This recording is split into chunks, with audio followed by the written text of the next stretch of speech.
Hello everyone, welcome back to my channel. This is Math Ideathon with me Vasugi. Now we are moving to D question in exercise 6b. So இப்போ பாருங்க அவங்க என்ன கொடுத்துருக்காங்கன்னா condition perimeter of square is numerically equal to its area அப்படின்னு கொடுத்துருக்காங்க. Perimeter of the square is. So என்ன கண்டுபிடிக்கணும்னா அவங்க சொல்லிட்டாங்க பெரிமீட்டரோட வேல்யூவும் ஏரியாவோட வேல்யூவும் ஈக்குவல் அப்படின்னு சொல்லிட்டாங்க. ஸோ என்ன பண்ணணும்னா perimeter of square equal to area of square இதுதான் கிவன் கண்டிஷன் கொடுத்துருக்கிறது. பெரிமீட்டர் ஆஃப் ஸ்கொயரோட ஃபார்முலா 4s, இதோட ஃபார்முலா ஏரியா ஆஃப் ஸ்கொயரோட formula s into S. So இப்போ எஸ்ஸை மட்டும் ஒரு சைடு வச்சுட்டு ஒரு எஸ் இந்த சைடு எடுத்துகிட்டு வந்தோன்னா இந்த எஸ்ஸும் கேன்சல் ஆகிட்டு எஸ்ஸோட வேல்யூ வந்து 4 மீட்டர் அப்படின்னு கிடைக்கும். ஓகேவா?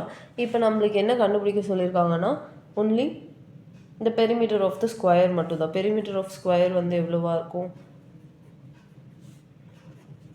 perimeter of square ஓட ஃபார்முலா வந்து 4s, 4 into s ஓட வேல்யூ வந்து அதாவது ஒரு சைடோட வேல்யூ 4ன்னு இப்போ தான் கண்டுபிடிச்சோம், which is equal to 16. இங்கே எதுவும் யூனிட்ஸ் கொடுக்கறதுனால ஜஸ்ட் யூனிட்ஸ் மட்டும் எழுதுனா போதும். கிளியராக இருக்கும்னு நினைக்கிறேன். தேங்க்ஸ் ஃபார் வாட்சிங் my channel. Catch you in the next video. Bye bye.